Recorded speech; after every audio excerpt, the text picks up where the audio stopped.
그래서 저희 계속 진행하면 유니콘 기업 2개랑 스타트업 기업 1개 각자 발표하시고 이제 서로 질문하는 시간 가져볼게요. 제가 먼저 일단 해보겠습니다. 저가 잠시만요. 이거 화면 공유해 드릴게요. 저는 그냥 인터넷에서 그냥 긁어왔거든요. 그래서 그냥 간단하게 이거 보면서 말씀드릴게요. 그래서 저는 블라블라카를 첫 번째 유니콘 기업으로 선택을 했고요. 이게 장거리 카시어링 서비스래요. 그래서 막 유명한 공유경제 그런 나오는 공유경제 그런 기업 같아요. 근데 우버랑 좀 달라요. 우버는 뭔가 단거리 그런 거였는데 블라블라카는 장거리거든요. 그래서 뭔가 엄청 멀리 있는 곳에 가기 위해서 뭔가 카쉐어링하는 서비스입니다. 그리고 작닥이라는 기업을 두 번째로 유니콘 기업으로 선택을 했는데 이거는 의사랑 환자 예약 플랫폼 앱이래요. 그래서 예전에 창업자가 어 뭔가 이렇게 이런 의사랑 뭔가 환자랑 연결되는 게 되게 어려웠다고 해서 이거에 이런 거에 착안을 해서 이, 이 플랫폼을 만들었다고 해요.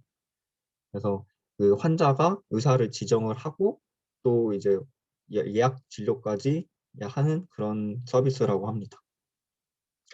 세 번째로는 모두 사인이라는 우리나라 국내 스타트업인데요. 이거는 여기서는 계약 같은 거나 또 서명 같은 거 이런 걸 한꺼번에 할 수 있는 기업인 것 같아요. 그래서 어디서든 이렇게 할 수 있고 또 코로나 시대 때 또 저희 비대면 많이 하잖아요. 그래서 전자계약으로 해서 공공성을 인정받을 수 있는 그런 거를 개발한 것 같습니다. 제가 조사한 것들은 올려드릴 테니까 한 번씩 다시 확인해 보세요. 네.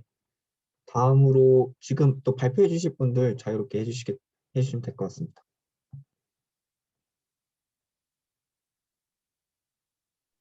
그러면은 제가 두 번째로 할게요.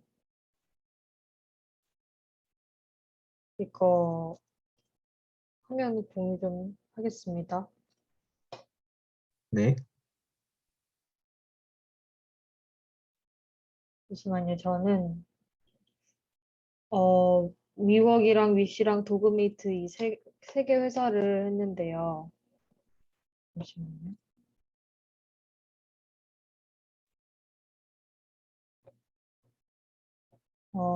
일단 이게 양식이 있길래 이렇게 한번 준비를 해봤고,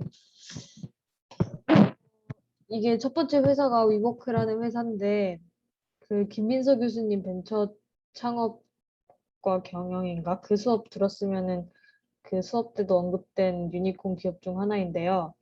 2010년에 창립된 미국의 기업이고 2016년 8월에 한국 시장에 진출을 했고요.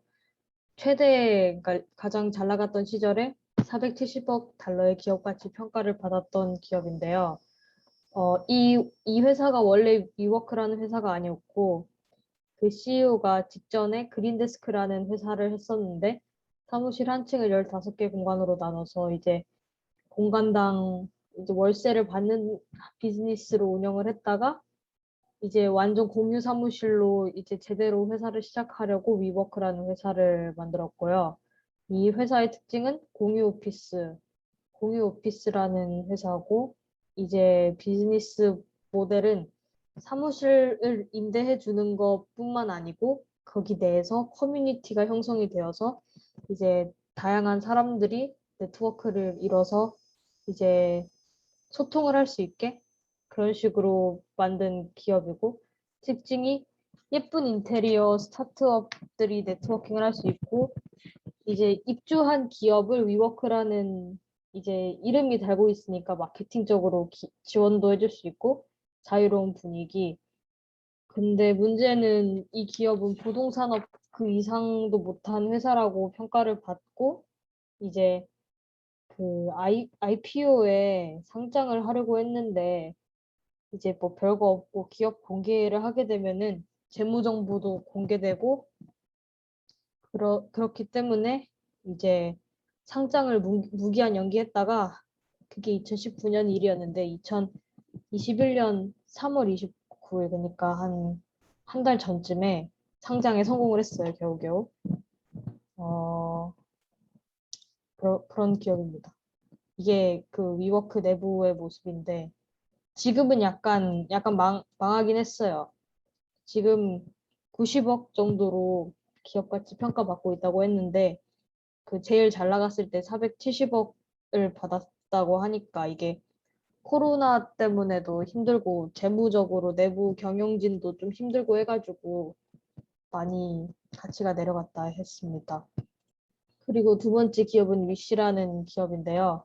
이거는 판매자랑 구매자 사이의 거래를 용이하게 만드는 전자상거래 플랫폼이고 오픈마켓이에요. 그러니까 판매자가 이 플랫폼에 자신의 제품을 올리면 구매자들이 제품을 선택하고 근데 이 기업의 특징은 이 기업이 원래는 이제 구글 출신의 CEO랑 야후 출신의 엔지니어가 공동 창업한 기업인데 이 구글 출신 CEO가 원래 매칭 시스템이라는 그거를 설계한 사람이래요. 근데 이거를 구글 광고에다가 이용하려고 했는데 실패해가지고 나와서 위시리스트라는 기업을 만들었대요. 그래서 그냥 원래는 위시리스트에 막 물건 담아두고 뭘 원하는지 이런 거 하는 기업인데 그게 점점 하면 할수록 고객 수요에 대한 기반 데이터가 만들어지니까 그 기반 데이터를 토대로 상인들을 모집해가지고 어쩌다 보니까 오픈마켓까지 성장하게 된 케이스? 그래가지고 약간 이게 포인트인 것 같아요.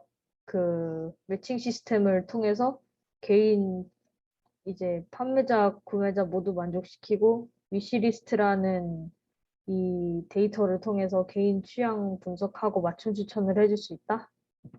이게 이 기업의 가장 큰 특징인 것 같고 마지막이 도그메이트라는 스타트업 기업인데요. 이거는 되게 자료 조사하면서 너무 재밌어가지고 저도 좀 재밌게 조사했던 건데 펫시터 예약 서비스인데 펫시터가 되기 위해서 이제 온라인 지원서 제출하고 인터뷰하고 교육 수료하고 이렇게 해가지고 딱 강아지나 고양이 둘 다 하는데 이제 펫시팅 하러 갈 때 그 가슴쪽에다가 액션캠을 달아가지고 시작부터 종료까지 모든 과정이 다 녹화되게 만들고 산책도 하고 실내 놀이도 하고 약을 먹어야 되면은 맞춤 케어도 하고 그 밥도 주고 아니면은 뭐 손톱 발톱 이런 데 문제 있으면 그런 것도 일일이 다 관리를 하고 돌봄 일지까지 작성을 하는 그런 활동을 해야 되는 거예요. 근데 이 기업의 이력은 이제 2015년 스타트업 출범해가지고 이제 그 전까지는 반려동물이 가족이라는 인식이 조금 덜했었는데 어느 순간 반려동물이 가족이라는 인식이 생기면서 이제 좀 반려동물 케어 이쪽에 관한 사업이 성장하다 보니까 같이 성장한 기업 중 하나라고 보고 있어요, 지금. 그래가지고 페시터 집에 맡기거나 페시터를 집으로 부르거나 해가지고 이 기업의 가장 큰 비즈니스 모델은 반려동물을 위한 에어비앤비 서비스다 이렇게 정의를 하더라고요. 그래서 이 세 가지 반려동물을 위한 에어비앤비 서비스가 무슨 뜻이에요? 약간 약간 저도 잘 모르겠는데 이게 그 홈페이지에 이렇게 나와 있었거든요. 인터뷰한 자료 보니까 그러니까 음, 약간 펫시터를 부를 수도 있고 펫시터 집에 맡길 수도 있다는 점에서 음, 음, 음.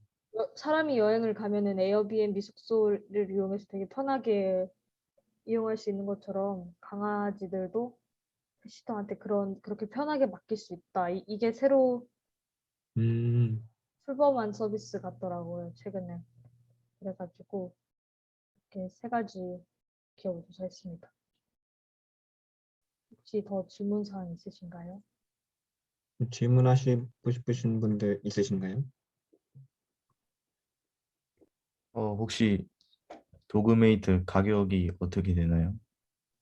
꽤 비싼 것 같더라고요. 그 30분에, 그러니까 시급으로 치면은 한 16,000원?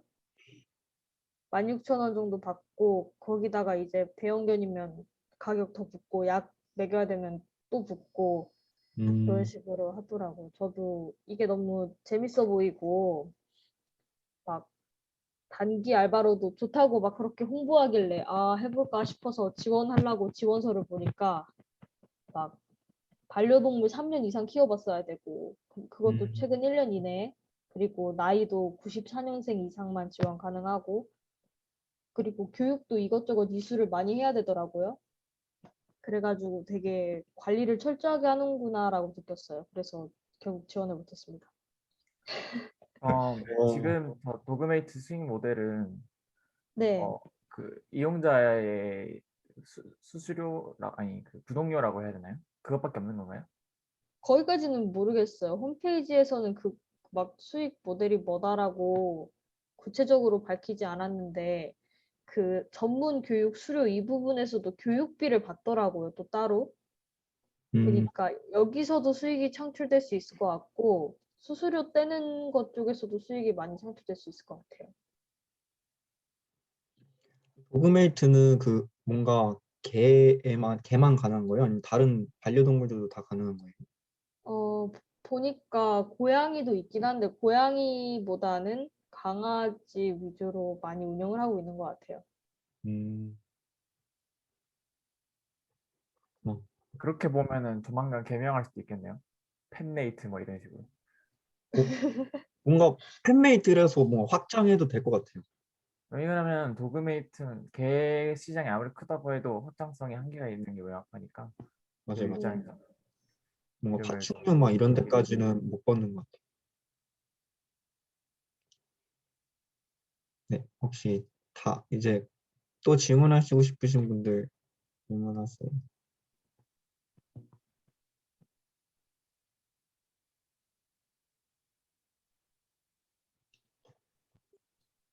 미호크 없으시면 다음 발표하겠습니다. 혹시 다음으로 말씀하시고 싶으신 분 계신가요?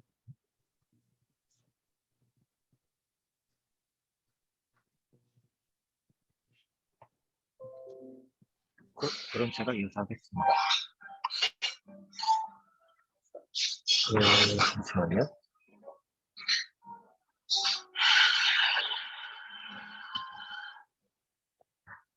지금 딜리버리 히어로 나오고 있나요? 네, 네. 그러면 발표하겠습니다.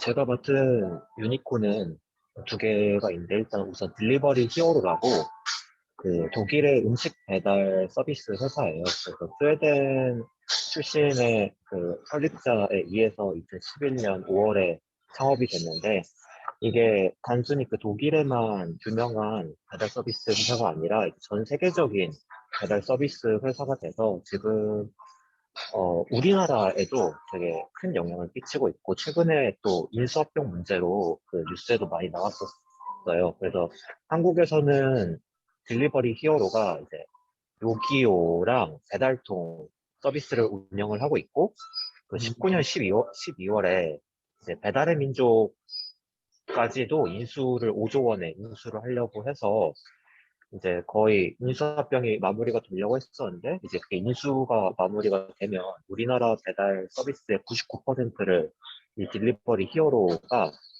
좌지우지하게 되는 상황이 나와서 그게 아마 인수합병이 막힌 걸로 알고 있습니다. 그리고 뭐 가치로 따지면 어 이제 그 이제 유럽부터 중동까지 40개 이상의 국가에서 25만 개 이상의 레스토랑과 파트너 관계를 맺고 있고, 여기 이 단순 배달 업체가 이렇게 가치가 높은 이유가 여러 IT 기업이랑 연동이 가능하대요. 이 고객 정보들을 이용을 해서. 그래서 그런 연동성이 이제 높은 가치의 측정에 영향을 받게 되었고, 그다음에 지금 최근에는 음식 배달을 넘어서 생필품까지 배달해주는 비마켓 서비스까지 내놓고 있습니다. 그리고 그 다음으로 보여드릴 게, 잠시만요.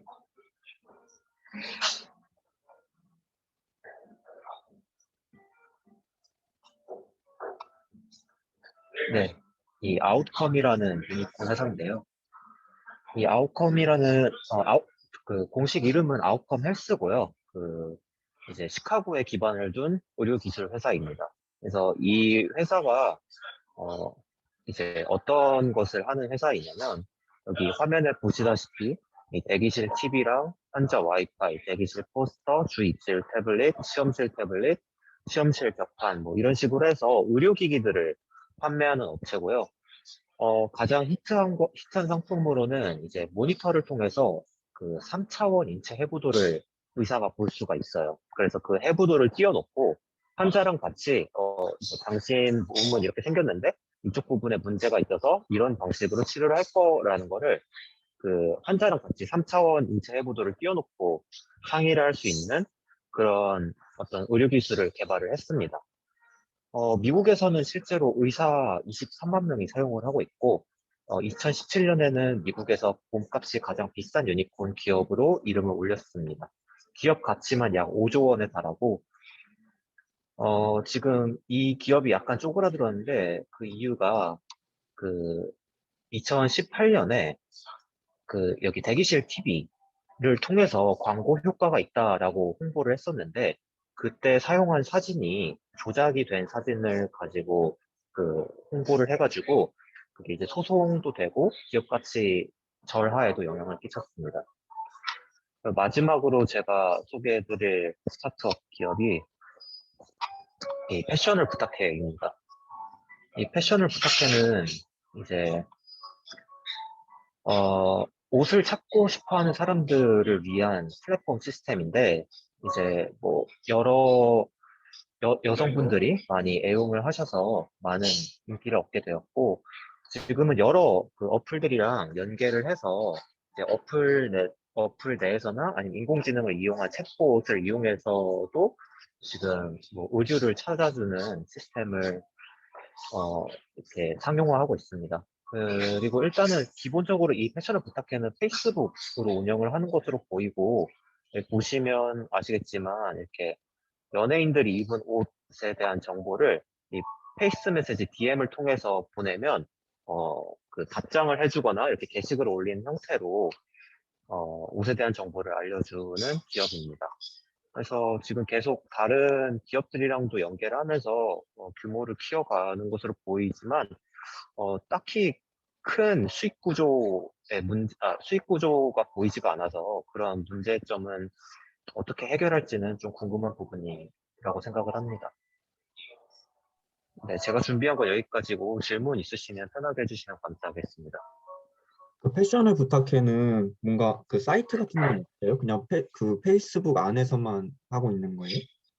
네, 이게 공식 홈페이지를 제가 찾아봤는데 공식 홈페이지가 별도로 있지는 않고요. 일단 어, 페이스북에서부터 시작을 한 업체인 것 같아요. 그래서 페이스북에서 시작을 하고 이제 다른 프로그래밍 업체들이랑 연동을 해서 데이터를 제공해주는 형식으로 사업을 늘려가고 있는 것으로 보입니다.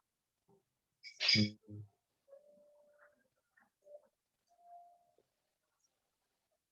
질문 없으시면 다음 분으로 네, 질문 이어갈까요? 없으면 다음 분을 이어가도록 하겠습니다.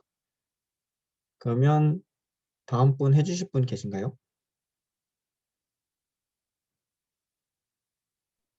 제가 하겠습니다, 그럼. 네.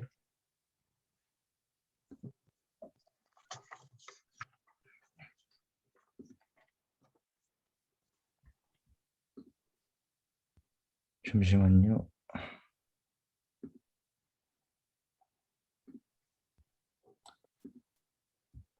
저는 워드로 간단하게 작성을 해가지고 그냥 말로 간단하게 말씀을 드리겠습니다.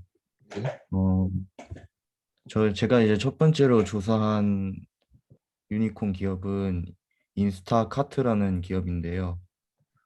이 인스타카트는 이제 물류 회사라고 보면 되는데 우리나라 쿠팡이랑 그다음에 뭐 마켓컬리랑 비슷하다고 보면 됩니다. 하지만 조사하다 보니까 비슷하지는 않은 것 같아요. 왜냐하면 쿠팡 같은 경우는 이제 체계적이고 규모가 큰 물류 창고를 기반으로 로켓 배송이나 뭐 이런 여러 가지 서비스를 제공하는 반면에 인스타카트는 재고랑 물류 창고 배달 차량이 아예 없다고 보시면 될 것 같습니다. 어, 왜냐하면 이 업체는 그 운영 시스템이 이제 코스트코나 월마트 등 이제 기존 유통업체에서 그 장을 대신 봐줘 가지고 이제 서비스를 제공하는데 그러다 보니까 이제 물류 창고가 따로 없는 이유가 바로 그것입니다. 그리고 어, 이용 요금 같은 경우도 매우 저렴한데 $35 이상 주문하면 배달료는 무료이고 이제 서비스 가입한 상태에서 $35 이상 주문하면 배달료 무료이고 서비스에 가입하지 않아도 이제 뉴욕을 제외하고는 주문 한 건당 한 $4 정도로 매우 저렴한 편입니다. 그리고 구매 대행에 걸리는 시간도 1시간에서 3시간 이내로 매우 짧은 편입니다. 그래서 정리를 하자면은 이제 우리나라랑 다르게 미국은 장을 보러 나가려면 차를 끌고 어느 정도 이동을 해야 하는데 이제 그런 귀찮음도 있고 그리고 이제 요즘 코로나 시기랑 맞물리면서 이제 저렴한 배달료로 생필품이랑 식료품을 집으로 받을 수 있어서 현재 기업 가치를 한 20조 원 정도 인정받은 상태라고 합니다. 네, 그리고 이어서 저도 이걸 직접 써보진 않았지만 구글에서 막 자료조사하다가 가끔씩 이제 떠가지고 얼핏 알게 된 사이트인데 핀터레스트라는 기업인데요. 핀, 핀터레스트는 이제 저도 몰랐는데 이제 SNS라고 합니다. 그래서 어, 월간 사용자가 3억 7천만 명 정도로 트위터랑 비슷하고 그리고 미국 내에서는 SNS 순위가 한 5위 정도 된다고 합니다. 핀터레스트는 이제 인스타그램 같은 경우는 이제 자기가 막 이제 뭐 사진 찍어가지고 올리고 막 약간 그런 경향이 강한데 이 친구 같은 경우는 이제 작가의 인스타그램은 이제 자신이 작가가 되는 느낌이라면 이 핀터레스트는 이제 작가들의 작품을 전시하는 개인 전시관 느낌이 좀 강합니다. 그래서 이제 뭐 이제 광고가 매출은 주로 광고로 이루어지는데 이제 광고 사진이나 영상 또한 이제 개인이 마음에 들어서 본인 게시판에 이제 저장을 하면은 그거는 이제 광고가 아닌 컨텐츠로 인정돼서 이제 뭐 개인 전시 전에 이제 게시가 되는 그런 시스템으로 운영이 되고 있습니다. 네, 그리고 마지막으로는 이제 미세하우스인데요. 어, 제가 왜 이걸 골랐냐면 이제 저는 중고거래를 꽤 자주 이용하는 편인데 이제 제가 애플 기기를 이제 새로 바꿀 때 아무래도 이제 중고로 판매하고 이제 개인 거래로 이제 미개봉 제품을 구하게 되면은 넘어가는데 큰 금액이 들지 않아서 수월하게 다음 모델로 넘어갈 수 있기 때문입니다. 그래서 기존에는 뭐 중고나라 같은 데가 유명했었는데 얘네들 같은 경우는 이제 업자들도 많고 사기도 많아가지고 유저들의 불만이 많았는데요. 요즘은 당근마켓이 등장하면서 이제 뭐 깔끔한 UI랑 실시간으로 모니터링을 하면서 잡아내기 때문에 현재 사용자 수를 1위를 달리고 있습니다.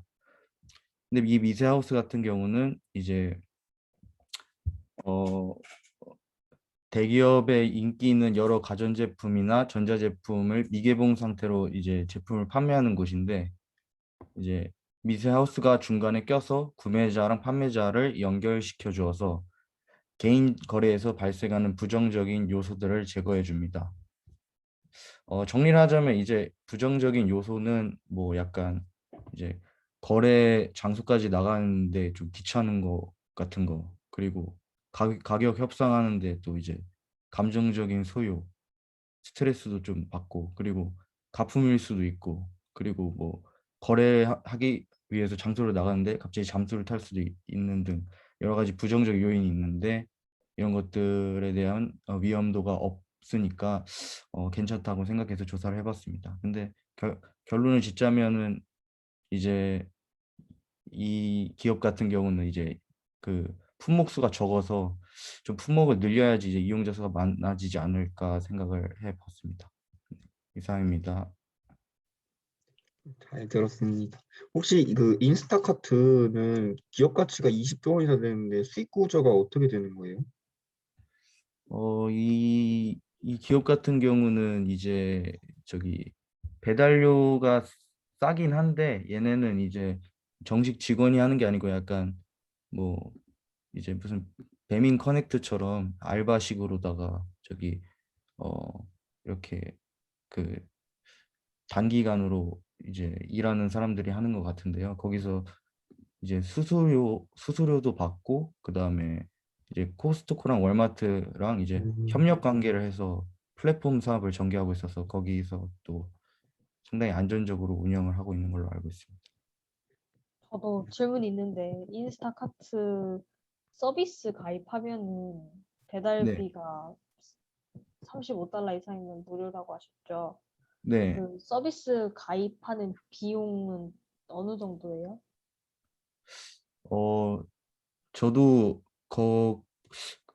기사에서 이거를 찾다가 알게 된 건데 그 가입 비용에 대해서는 따로 언급이 없어서 그 인스타카트 익스프레스라는 사이트를 그냥 회원 가입을 하면은 이제 그거 이상하면 뭐 무료인 것 같습니다.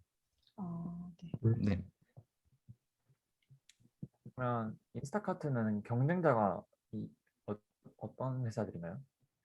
그리고 인스타 같은 경우는 이제 저기 원래 기존에는 이제 뭐 미국에서 이제 뭐 저도 조사하면서 알게 된 기업인데 뭐 웹벤이나 릴레이푸드 같은 대기업들이 이제 물류나 운송 재고 관리 비용을 잘 관리를 못해서 적자를 봐서 실패를 했는데 이제 그 얘네는 이제 물류 창고나 배달 차량 재고가 아예 없기 때문에 아직까지는 저기 원래는 코스트코랑 월마트를 경쟁사로 이제 그들이 이제 그들 측에서는 간주를 했었는데 얘네도 이제 협력업체로 돌아서서 아, 아직까지는 경쟁 상대가 없는 것 같습니다.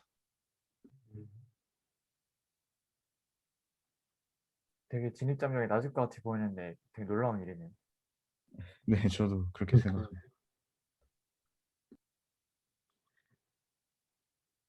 또 질문 있으신가요? 질문 저도 궁금한 게 그 미세하우스가 그러면은 물류 창고를 가지고 직접 직접 하는 건가요? 쿠팡처럼 그 얘네만의 물류 창고로 해서 약간 개인이랑 거래하는 게 아니라 그냥 인터파크에서 사듯이 이런 식으로 거래를 할 수 있는 서비스인가요? 아, 저게 그 이제 제가 찾아보니까 규모가 안 커요. 안 커가지고 그냥 저기 그 이제 저 미세하우스에다가 이제 뭐 선물 받을 수 있잖아요. 예를 들어 애플워치를 선물을 받았을 때 이거를 이제 당근마켓으로 팔려면은 좀 귀찮기도 하고 만나서 팔아야 되니까. 근데 이제 미세하우스한테 팔면 미세하우스가 이제 그 뭐 사무실에 이렇게 다 물건들이 있겠죠. 그거를 이제 게시를 해가지고 판매를 하는 그런 구조인 것 같습니다. 근데 규모는 아직까지 좀 작은 것 같아요.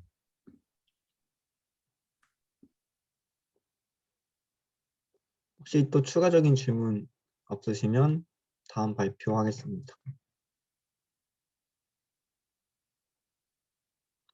네, 그러면 뭐 하영님? 제 차례인가요? 네, 네, 잠시만요. 잘 보이시나요? 네, 잘 보입니다. 저는 넥스트 도어랑 모두의 셔틀이랑 클래스 패스 이렇게 세 가지를 조사를 했어요. 먼저 넥스트 도어는 이게 그냥 SNS인데 되게 폐쇄적이어가지고 자기 거주 지역에 있는 커뮤니티에만 가입할 수 있는 그런 프라이빗 커뮤니티 SNS 이런 느낌이더라고요. 그래서 약간 우리나라 같은 경우 당근마켓이랑 조금 비슷하긴 한데, 당근마켓이 처음에는 중고거래에서 시작해서 커뮤니티로 갔다면은 얘네는 이제 아예 커뮤니티로 시작했는데 그 안에서 이제 중고거래도 하고 약간 인적 자원도 좀 빌리고 약간 이런 식으로 서비스가 되고 있는 것 같아요. 그래서 뭐 2008년에 설립해서 지금은 50억 달러 기업 가치를 가지고 있는데 이게 미국에서는 거의 네 가구 중 한 세 가구는 이용하고 있다고 하더라고요. 그래서 얘네들의 그 수익 모델은 이제 지역 광고랑 뭐 이런 전문가나 부동산 중개업체 등 광고료를 주로 받는 그냥 플랫폼 수익 모델이라고 보시면 될 것 같아요. 그래서 얘네 조금 특징이 무조건 실명제로 운영이 돼서 실명이랑 아파트 호수가 같이 나와요. 그래서 이거를 주소 인증도 되게 까다로운데 일단 주소 인증을 신청을 하면은 그 집 주소로 우편이 가고 그 우편 안에 이제 코드가 적혀 있어서 그 코드를 입력을 해야 그때 이제 해당 지역 커뮤니티에 들어갈 수 있게 돼요. 그래서 폐쇄형 커뮤니티다 보니까 다른 지역 커뮤니티는 가입도 못하고 글도 못 읽는다고 하더라고요. 그래서 얘네의 그 성공 요인이 오히려 이런 차별점이라고 저는 생각을 했어요. 보통 막 페이스북이나 인스타 같은 일반 SNS는 나랑 관계없는 사람들이 전부 내 게시글 볼 수가 있고 피드 같은 거 봐도 되게 쓸데없는 글들이 많잖아요. 나랑 너무 먼 사람들이 막 올리는 그냥 유머 글이라든가. 근데 그게 또 그런 SNS의 강점일 수도 있지만 그런 거에 이제 저 같은 경우는 좀 질리는 편이거든요. 이렇게 막 동질감이나 공감하기가 힘들어져서. 근데 넥스트도어가 약간 그런 거를 잘 저격을 한 것 같아요. 그래서 내가 보는 모든 게시물들은 실제로 내 주변에서 일어나고 있는 일들이고 정말 나와 관계 있는 정보들이 계속 나오니까 오히려 그런 거에서 동질감이라든지 신뢰감 같은 거를 느낄 수 있어서 약간 인기가 좋았던 것 같아요. 음. 그 실명제도 약간 깨끗한 물을 흐리지 않는다고 해야 되나? 약간 그런 게 저는 성공 요인이라고 분석을 했습니다. 다음은 모두의 셔틀인데, 요것도 2017년에 창업이 돼가지고 얼마 안 됐어요. 그리고 지금은 서울이랑 경기 쪽에서만 이제 서비스를 운영하고 있는데, 얘네들은 그냥 기업 명에서 보듯이 그냥 출근길이 겹치는 사람들끼리 버스 하나 대절을 해서 지옥철에서 좀 벗어나고자 하는 서비스를 하고 있어요. 그래서 지금 얼마 안 됐다 보니까 계속 출근길이 계속 개설되고 있더라고요. 그래서 한 평균 8명 정도가 모이면은 계속 루트가 개설이 되고 사람이 많이 모일수록 이용료 할인율이 높아지는 구조라고 합니다. 그래서 이 기업의 성공 요인은 세 가지로 봤는데 먼저 규모의 경제에 유리한 서비스라고 생각을 해요. 사실 플랫폼이란 게 규모의 경제가 사실 대부분인 그런 거잖아요. 근데 모두의 셔틀은 그냥 일단 참여도가 제일 중요하고 이용자들 자체도 참여자가 높아질수록 내가 좀 더 저렴하게 이용할 수 있다 보니까 지인을 소개한다거나 이렇게 사람을 고객이 직접 이렇게 막 모으도록 어, 이렇게 해주는 것 때문에 굉장히 유리했다고 생각을 했고 또 공유 버스 서비스가 아직 저희 나라에는 요거밖에 없다고 생각을 하거든요. 그래서 새로운 시장을 개척했다는 점에서도 조금 메리트가 있었고 저희 나라 같은 경우에는 이제 경기, 서울 딱 이쪽에 출퇴근 인구가 정말 많고 지옥철이나 뭐 이런 것 때문에 수요가 굉장히 컸을 거라고 생각을 했습니다. 그리고 공유경제 서비스다 보니까 사회적 가치가 있는 거는 물론이고 이제 전세버스 사업자들도 출퇴근 시간에 한두 시간만 일을 하면은 몇백만 원씩 수익을 벌 수가 있어서 굉장히 좋은 호응을 받고 있다고 해요. 그래서 새로운 출근길이 열렸을 때 이런 운전자를 모집하는 거에 있어서 그렇게 어려움을 느끼고 있지 않은 것 같고 또 꾸준한 소통을 통해서 문제점을 계속해서 개선하려고 한다고 합니다. 그리고 잠시만요.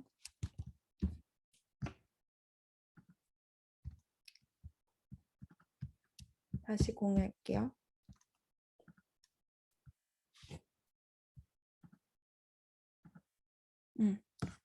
마지막으로 클래스 패스인데 요거는 이제 미국 딱 뉴욕시에서 시작된 서비스예요. 일단 그냥 서비스 내용은 다양한 피트니스 클래스와 헬스 클럽을 월정액으로 이용할 수 있는 서비스인데 처음에는 뉴욕에서 시작해서 미국 지역을 확대했다가 지금은 해외로 나가서 현재는 약 10억 달러의 유니콘 기업으로 됐다고 합니다.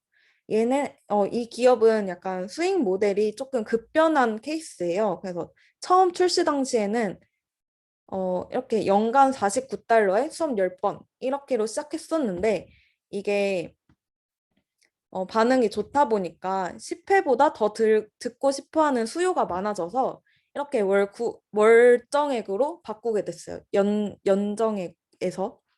그래서 월 99달러로 이제 다시 서비스 금액을 바꿨고 이게 구독형 모델이잖아요. 그래서 원래는 이렇게 넷플릭스 모델을 고수하면서 사업을 진행을 했었어요. 근데 이 모델의 문제점이 서비스 가격이 딱 정해져 있다 보니까 그 가격에 서비스를 맞춰야 돼가지고 서비스에 대한 질이 조금 떨어질 수가 있었어요. 그래서 서비스 차별화가 조금 힘들었다는 문제점이 있었고 이용자들은 이제 적게 들을수록 많이 듣는 사람들의 비용까지 내가 부담을 해야 되니까 가격도 너무 진입장벽이 높았고 이제 그러니까 초기 회원 모집이 조금 힘들었었어요.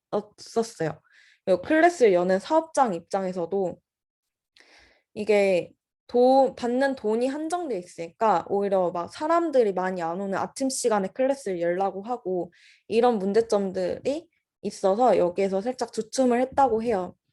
그래서 2016년부터는 그냥 요금을 거의 2배 가까이 올려서 이용자는 10%가량 떨어져 나갔다고 했지만 이렇게 올림으로써 그래도 서비스의 질을 높이려는 시도를 했던 것 같고 2018년에는 아예 수익 모델을 싹 바꿔서 이제 우버는 이제 시간이나 뭐 지역에 따라서 가격이 달라지잖아요. 이 모델을 차용을 해서 무제한 패스가 아니라 뭐 수업이나 지역에 따라서 가격이 변동되는 모델을 도입을 했어요. 이게 가능했던 게 5년 동안 그 사람들 수요에 대한 데이터가 이제 축적이 되어 있었을 거 아니에요. 그래서 그 수요를 예측한 알고리즘을 개발을 해서 이렇게 가격을 차등화 시킬 수가 있었어요. 그리고 뭐 포인트 제도, 크레딧 제도 같은 걸로 고객이 이제 포인트를 뭐 한 달에 뭐 많이 안 쓰는 달에는 그냥 그 포인트를 모아놨다가 그냥 다음 달에 써도 되는 식으로 이렇게 바꿔가지고 이렇게 모델을 이렇게 두 가지를 결합을 한 거죠. 그래서 저는 이 유니콘 기업이 됐던 가장 큰 요인이 이렇게 과감한 비즈니스 모델의 변경이라고 생각을 했습니다. 이상입니다. 잘 들었습니다. 혹시 그 네. 넥스트 도어에서 그거 주소 인증했다는 거 뭐 거기서 막 뭐 범죄 같은 거 그런 거는 일어나지 않았나요? 뭔가 좀 실명 인증하니까 위험성이 있지 않을까. 네, 맞아요. 이것도 제가 조사를 하다가 알게 된 건데, 이게 인종차별 논란이 있었더라고요. 왜냐면 이게 누가 어디에 사는지 아니까 흑인이 사는 집을 알고 있는 거잖아요. 그래서 네, 그렇죠. 약간 그런 레이시즘 있는 사람들이 그 흑인 집에 가서 약간 해코지 하려고 하는 사례가 있었다라는 그런 문제점은 있었던 걸로 알고 있어요. 네, 그게 뭐 기업 입장에서 어떻게 해결할 수 있는 문제는 아니어서 그냥 논란만 됐었다 이렇게 알고 있습니다. 그 공유버스 회사 있잖아요. 네, 네. 그 회사 보면서 드는 생각이 약간 누워서 출퇴근할 수 있으면 굉장히 그것도 가치가 있지 않을까라는 생각이 드는데 여러분 네 어떻게 생각하세요? 맞아요. 되게 약간 재밌어. 프리미엄 요금제로 침대 음, 기차처럼 침대 버스 있잖아요. 어차피 네, 전세 버스니까 그런 쪽 안에만 내부 개조를 해가지고 요금 받으면은 사실 출근은 조금 시간 압박이 있겠지만 퇴근은 상관없잖아요. 이왕 오, 가는 거 누워서 편하게 자면서 갈 수 있으면 그 딱 도착했을 때 알람만 해주는 서비스 그 기능만 도입하면은 약간 되게 재밌어. 가능성이 저는 이거 보면서 약간 사업구상이 갑자기 떠올라서 저도 이 무드의 셔틀이 정말 가능성이 높다고 생각하는 게 일단 우리나라 출퇴근길 지옥길인 거는 모두가 아는 사실이고 이제 막 2017년이니까 아직 4년밖에 안 됐잖아요. 근데 이게 진짜 계속 서비스가 확장되고 규모의 경제가 점점 더 커지면은 정말 큰 기업이 될 수도 있다고 생각이 들더라고요. 누워서 가는 버스도 나오지 않을까요? 사업이 확장되면은 안 되면 그런 제가 생각인 것 창업하고 같아요. 거기 회사 팔면 되죠. 음. 네. 그리고 약간 나중에는 소카 같은 회사랑도 합병하게 될 것 같아요. 약간 모빌리티 서비스로서의 가능성도 보이는. 네, 맞아요, 맞아요. 그럼 모듈 셔틀은 버스 전용차로 써도 되는 거예요? 그쵸. 버스니까. 그래서 되게 이게 또 빠르다. 가격도 그렇게 막 많이 비싼 건 아닌 것 같더라고요.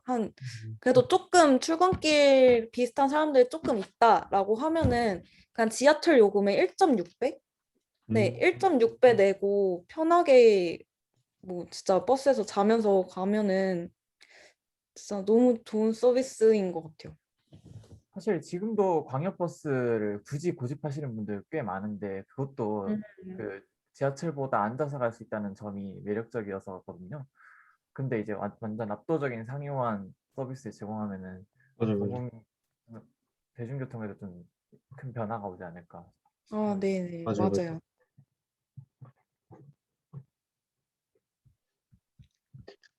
또 추가적인 질문 있으신가요?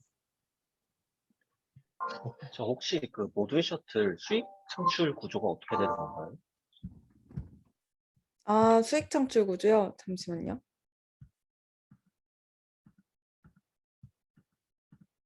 어, 제가 정확히는 모르겠지만 아마 수수료이지 않을까요? 플랫폼이다 보니까.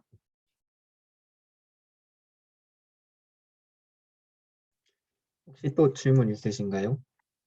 이거 40분 안 걸려요? 이거 되게 걸릴 줄 알았는데 안 걸리네. 그리고 없으시면 뭐 풀어줬다는 얘기도 있고 뭐 그러더라고요. 아 진짜요? 그 다행. 방금 무슨 팝업창 뜨면서 네. 업그레이드 돼서 이거 제한 없다고 떴었어요. 아, 맞아요, 진짜요? 맞아요. 네, 감사합니다. 끊지 않고 그냥 쭉 가셔도 될 것 같아요. 네, 알겠습니다. 그러면 마지막으로 태범님 발표해 주세요. 제가 마지막이었네요. 네. 저는 스포티파이랑 그다음 유니콘으로 스포티파이랑 그다음에 스카이스캐너 그다음에 스타트업으로는 그 마이리얼티립을 하게 됐는데 먼저 저도 이렇게 말로 설명을 드릴 텐데 스포티파이는 사실 근데 다른 유니콘들보다 훨씬 더 유명하시고 다들 아실 거라고 봐요. 이게 음원 플랫폼이기도 하고 그 한국에도 올해 그 작년 2월에 이제 진출 확정하고 올해 2월에 서비스를 개시했기 때문에 여러분들도 혹시 사용 경험 있으신 분 계신가요, 여기? 손만 들어주시면 될 것 같아요. 근데 아무도 없으신가요? 네. 그래도 들어는 보셨죠, 다들? 저 처음 들어봐요. 아, 진짜요? 네. 그렇구나. 사실 그래도 그때 굉장히 유명한 세계 최대의 음악 스트리밍 플랫폼이에요. 현재 기업 가치는 약 65조 600억 달러 정도에 달하는 기업 가치 그 유니콘이고 그리고 또 지금 어떤 회사있냐면은 그냥 말 그대로 멜론이나 벅스, 지니 같은 음악 스트리밍 회사라고 생각하면 되는데 전 세계적으로 92개 국가에서 3억 2천만 명이 사용하고 있어요. 그 중에서 1억 4천만 명이 유료 멤버십 사용자예요. 여기서 알 수 있는 거는 이 회사의 수익 구조, 비즈니스 모델이 두 개로 분리되어 있다는 거예요. 하나는 그 무료 멤버십이고 하나는 유료 멤버십이요. 유료 멤버십이 우리가 아는 일반적인 음원 돈 내고 쓰는 음원 스트리밍 서비스고, 무료 모델은 좀 생소할 수 있는데 무료로 듣는 대신 음악 그 기능이 제한되어 있고 그다음 광고를 무조건 들어야 돼요. 그래서 그런 모델이고, 그 일종의 소위 말하는 프리미엄 모델이라고 볼 수 있죠. 대표적인 그 업체라고 할 수 있고, 또 전 세계 음악 스트리밍 시장의 30%를 차지하고 있는 회사예요. 그다음에 그 이 음악 스트리밍 산업이 굉장히 성장하고 있기 때문에 많은 경쟁자들이 지금 이제 진입을 하고 있는데도 불구하고 아직까지는 이 자리를 지키고 있어요. 어, 스포티파이의 주요 경쟁자는 이제 애플 뮤직과 유튜브 뮤직 그리고 아마존 뮤직 등이에요. 애플 뮤직 같은 경우에는 일단 iOS가 세계 2위의 거대한 그런 플랫폼이기 때문에 이를 기반으로 운영되는 서비스고, 그렇기 때문에 압도적인 인스톨드 베이스가 확보되어 있는 상황이에요. 그래서 그런 경쟁력 바탕으로 애플 뮤직이 스포티파이를 위협하고 있고, 아마존 뮤직 또한 아마존의 기존 사용자의 그 프라임 이 아마존 프라임이라는 그 무제한 그 구독 서비스의 일부로서 아마존 뮤직이 제공되고 있어요. 그래서 그러한 사용자 기반을 갖고 있고, 또 유튜브도 마찬가지로 유튜브 프리미엄의 일부로서 유튜브 뮤직이 제공되고 있어서 현재 애플 아마존 뮤직 애플 유튜브 같은 경우에는 각자 거대한 사용자 기반을 갖고 있는 빅테크 기업의 일부로서 스포티파이가 이들과 경쟁하고 있다는 사실은 꽤 이 회사의 경쟁력이 생각보다 굉장히 탄탄하다는 것을 알 수 있어요. 그럼 이 회사의 비즈니스 모델은 뭐냐? 아까도 말씀드렸듯이 유료 멤버십 그리고 광고 비즈니스 모델이에요. 그런데 이제 광고 비즈니스 모델이 사실 꽤 약간 스포티파이에게 굉장한 과제를 부여하고 있는데, 이는 좀 이따가 소개해 드릴 거고, 지금 현재 스포티파이는 사실 적자를 보고 있어요. 사실 창업 이래 단 한 번도 흑자를 낸 적이 없는 회사예요. 그 이유가 뭐냐면은 다름 아닌 저작권료 때문인데요. 스포티파이는 음악 저작권자들에게 좀 더 우호적인 그리고 좀 더 그들을 위한 서비스를 제공한다는 가치를 이제 내걸고 있어가지고 다른 음원 서비스보다 좀 더 음원 사용자들에게 더 많은 그 음원 수익을 나눠주고 있어요. 그래서 그런데 이제 음악 시장 산업의 특성상 아티스트와 직접 거래하기보다는 그 음원사들이라고 하죠. 음반사들 같은 그런 회사들과 그 중개해서 거래를 하기 때문에 이 회사 음반사들의 지배력이 교섭력이 커질 수밖에 없는데, 문제는 지금 현재 세계 음반사들이 사실상 과점화되어 있다는 사실이에요. 거의 세 개 회사가 과점하고 있는데, 각각 유니버셜 뮤직, 소니 뮤직, 그리고 그 하나가 워너 뮤직이에요. 네, 이 세 개 회사가 거의 전 세계 시장이 거의 3분의 2 이상을 독점하고 있는 그런 음반사들이기 때문에 이 회사들과 권리 협상이 진행되지 않는 경우 사실상 그 스포티파이의 사업 기반 자체가 굉장히 타격을 입을 수 있어요. 그래서 그들에게 제공하는 수익이 너무 크기 때문에 아직까지도 그걸 상쇄할 만큼의 수익을 거두지 못하고 있는 상황이에요. 그리고 아까 말씀드렸던 광고 비즈니스 모델도 되게 논란이 많았던 게, 어찌됐든 유료 구독 서비스보다는 돈을 적게 벌게 되는 구조이기 때문에, 그리고 또 광고 비즈니스와 구독 비즈니스의 사업 모델이 굉장히 상이하기 때문에 그 두 개를 동시에 운영한다는 게 상당히 회사 입장에서 운영 비용이 드는 일이에요. 그래서 광고 비즈니스가 사실 아직 충분히 공개도 오르지 못했기 때문에 지금 현재 그 격자 구도가 계속 유지되고 있는 상황인 걸로 보여요. 근데 어쨌든 적자가 계속 줄어들고 있거든요. 작년에도 적자 규모가 역대 최소 규모로 줄어들고 있는 상황이에요. 그래서 5년 내로 흑자를 보일 수 있지 않을까 하는 희망적인 관측도 나오고 있는데, 그렇게 그거를 이제 좀 더 실현하기 위해서 스포티파이가 지금 이제 집중하고 있는 차기 과제는 이제 팟캐스트예요. 다름 아닌 팟캐스트가 이제 좀 더 새로운 시장으로 보여질 수 있는데, 지금 현재 팟캐스트 시장에서 이제 되게 투자를 공격적으로 하고 있어요. 2019년에만 팟캐스트 세 곳에서 인수하는데 4천억 원을 넘게 썼거든요. 그래서 그런 식으로 기술력 굉장히 확보를 하고 있고, 또 이 팟캐스트가 왜 중요하냐면은 팟캐스트가 상대적으로 음악보다 훨씬 길잖아요. 라디오, 사실상 라디오라고 생각하면 되는데, 라디오가 뭐 5분 하고 끝나는 건 아니잖아요. 보통 기본 30분, 1시간씩 하는데, 그렇기 때문에 플랫폼에 대한 체류 시간과 그 활성 이용자 수가 늘어나는 효과를 갖게 돼요. 그리고 또 스포티파이가 넷플릭스 모델을 구독해서 이제 자체적으로 콘텐츠를 제작할 경우에는 당연히 저작 권료가 절약이 되고, 그다음에 마케팅 효과도 강화될 수 있겠죠. 그러니까 기존의 음악 비즈니스 모델과 굉장히 시너지가 나는 모델이기 때문에 스포티파이가 포기하지 않고 있는 상황입니다. 네, 스포티파이는 여기까지 말씀드렸고, 그 다음에 제가 얘기할 거는 스카이스캐너인데, 혹시 그러면 스카이스캐너는 아시는 분 있으신가요? 저도 또 이거 처음 들어봤어요. 하영님은 알고 계시나요? 스카이스캐너 한 번도 안 써보셨어요? 정말 아무도 안 써보셨어요? 근데 저 진짜 한 번도 안 스캐너가 들어봤어요. 뭐예요? 저 처음 들어봤어요. 동희님도 모르시나요? 제가 알고 있는 게 스카이 스캐너인지 모르겠는데 그 TV 그건가요? 아니에요. 그럼 하영님밖에 모르시는 거예요 지금? 아, 정말요? 저도 알고 있습니다. 저도 알고, 저는 되게 자주 썼거든요, 네, 스카이스캐너를. 저도요.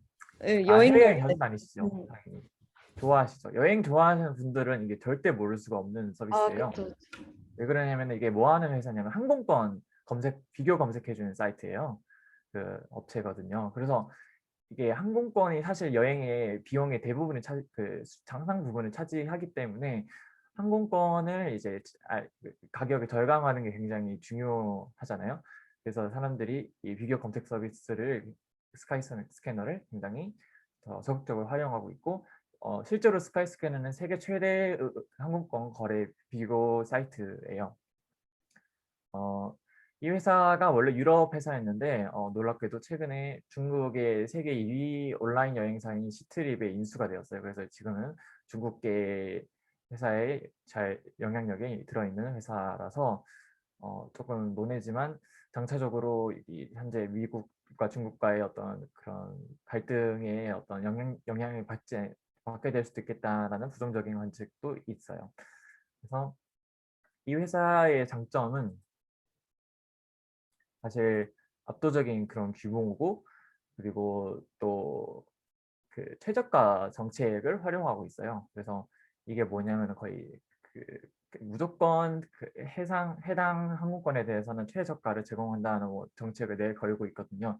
그래서 그 회사의 그런 운영이나 보여지는 그 레이아웃 구조 같은 경우에서도 실제로 최저가로 제공하는 업체에 대해서 인센티브를 많이 제공하고 있고, 그렇지 않은 회사들에게는 상당한 불이익을 주고 있어요.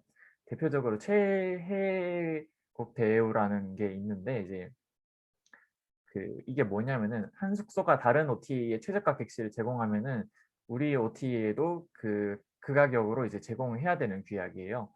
그래서 항공권도 마찬가지로 이제 그렇게 적용이 되고 있는 상황이라서 스카이스캐너가 그런 식으로 이제 가격 압박을 계속 항공사들에게 가하고 있는 상황인 거죠.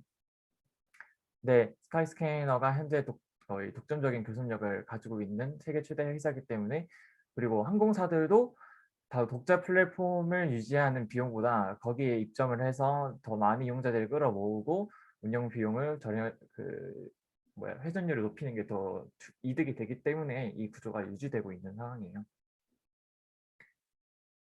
네. 그래서 또 하나는 스카이스캐너가 이제 가장 이제 강점을 갖고 있는 게 특가예요. 특가. 반짝 특가라고 해서 그 달에 혹은 그 날에 이제 제공되는 어떤 파격적인 특가 기능이 있거든요.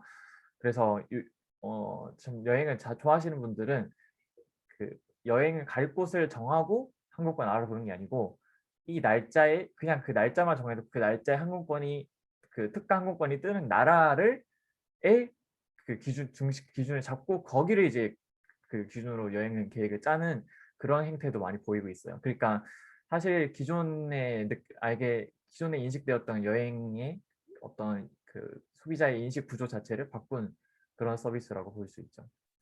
그래서 스카이스캐너도 근데 이제 이 구조가 좀 한계를 보이고 있는 게 여행 트렌드가 최근에는 이제 점점 더 통합적인 서비스를 보다 많은 기능과 함께 제공하는 게 트렌드거든요. 대표적인 게 이게 트리플인데 트리플 혹시 하영님 트리플은 아시나요? 네, 트리플도 많이 써요. 네, 이게 또 대세거든요. 이게 뭐냐면은 이게 약간 컨시어지 서비스라고 해가지고 뭐 예약, 그다음에 여행 그런 안내, 뭐 그런 숙박, 그다음 교통 같은 그런 모든 거의 대부분의 여행 정보들을 한 번에 제공하는 원스톱으로 제공하는 그런 서비스예요. 그래서 컨시어지가 뭐냐면 약간 호텔의 그런 집사 같은 개념이거든요. 그런 마찬가지로 여행도 그런 식으로 모든 서비스를 통합적으로 유기적으로 제공하는 게 이제 트렌드가 되고 있기 때문에 스카이스캐너도 이 흐름에 뒤처지지 않으려고 그 최근에 보면은 뭐 숙박이나 뭐 다양한 서비스를 이제 점점 추가하고 있는 상황입니다. 네. 스카이스캐너는 여기까지고 이제 다음으로는 이제 마이리얼티 트립인데요. 사실 아까 말씀드린 어떤 그런 시장의 연장선 상에 있는 게 아까 말씀드린 어떤 트리플과 같은 그런 총체적인 그런 운영 서비스를 바로 OTA라고 해요. 그래서 마이리얼 트리도 대표적인 OTA라고 볼 수 있는데 이 회사는 이제 숙박도 안 하는 건 아닌데 숙박뿐만 아니라 그 굉장히 다양한 여행 투어나 상품 여행 뭐 패키지, 액티비티 같은 활동들을 굉장히 다양하고 그 넓은 범위로 제공하는 서비스예요. 기존에는 이런 투어나 액티비티를 하려면은 개별적으로 예약을 하거나 찾아서 예약을 하거나 아니면 여행사를 통해서 패키지로 구매하는 수밖에 없었는데 마이리얼 트립은 여기서 이제 문제점을 찾고 그걸 개선하고 이제 하는 회사예요. 그래서 이제 사실상 플랫폼을 통한 그 서비스 제공자와 수요자를 직거래로 연결하는 그런 플랫폼인 거죠. 마이리얼 트립은 이제 좀 지금 현재 코로나 때문에 조금 위기였는데 어쨌든 정기적으로는 전망이 좀 밝은 게 이제 해외 항공 시장이나 그런 여행 시장이 점점 성장하고 있고 또 실제로 그 여행의 메커니즘 그런 방식도 단순히 특정 군데만 여행하는 데서 벗어나서 이제 좀 더 많은 데를 이제 오래 머무르는 경향 그리고 좀 더 현지인의 삶 속으로 들어가려는 경향이 좀 강화되고 있기 때문에 마이리얼 트립이 여기서 공략해야 될 수 있는 시장이 점점 더 많다고 보여져요. 네. 혹시 끝난 네, 여기까지 혹시 질문 있으신가요? 너무 잘 말씀해 주셔갖고 질문이 없습니다. 질문 하나 있는데 네네. 그 아까 스포티파이였나요? 그 기업에서 넷플릭스처럼 자체 컨텐츠를 제작하고 막 그런 식으로 저작권료도 줄이고 마케팅도 하고 한다고 하셨잖아요. 네네. 그런 자체 컨텐츠란 본인들이 직접 음악을 만든다 이런 뜻이에요? 그 자체 컨텐츠라는 말씀은 팟캐스트 시장에서의 자체 컨텐츠를 얘기하는 거예요. 아, 그러니까 이른바 사실 자기 자체 제작 방송을 런칭하겠다는 거죠. 사실상 라디오 방송을 런칭하겠다는 거죠. 네, 감사합니다. 이제 그런 그리고 식으로 소위 네. 말하는 앵커 전략을 구사를 하고 이제 거기서 나오는 어떤 인지도와 시장 점유율 바탕으로 그 이용자를 끌어모으고 그걸 다시 반복하는 선순환 구조를 만들겠다는 게 그들의 전략이라고 보여집니다. 그리고 이제 그 스카이 스캐너랑 마이 네, 리틀 트립은 둘 다 여행 쪽 회사잖아요. 네네. 그러면 지금 코로나 시대 같은 경우엔 여행이 되게 힘들어지고 있는데 지금에 맞춰서 전략을 바꿨다거나 하는 그런 부분이 있나요? 아니면 그냥 힘들어하고 있어요? 네. 스카이 스캐너는 사실 타격을 굉장히 많이 받았죠. 이거는 어떻게 뭐 그 이 비즈니스 모델의 특성상 피보팅이 불가능한 구조이기 때문에 굉장히 타격을 많이 입었지만은 아까도 말씀드렸듯이 이게 모회사가 여행사이기 때문에 그 점에 있어서 자금 뭐 수혜를 받았든지 해서 일단 망하지는 않고 있어요. 일단은 그래서 좀 버티고 있고 마이리얼 트립은 굉장히 비교적 소규모의 스타트업이기 때문에 굉장히 빠른 속도로 피보팅을 진행을 해서 이제 이 회사가 국내 여행 상품을 굉장히 확충을 많이 했어요. 기존에는 해외 여행자를 대상으로 이제 그 사업을 전개를 했다면은 지금은 이제 국내 여행객들을 대상으로 좀 더 차별화된 그런 상품들을 계속 입점시키고 포트폴리오를 계속 확충하는 식으로 전략 변경하고 있어요. 그래서 꽤 성공적이어서 이용자 수나 그런 매출 부분에서 상당히 방어를 한 것으로 알고 있어요. 감사합니다. 또 추가적인 질문 있으신가요? 없으시면 저희 많이 해서 한번 끊고 그다음에 이어서 진행하도록 하겠습니다. 네. 그래서 이거 저장하는데 시간이 꽤 걸릴 것 같아요. 그래서 한 10분에서 15분 정도 쉬시고 다시 링크 올려드리도록 하겠습니다.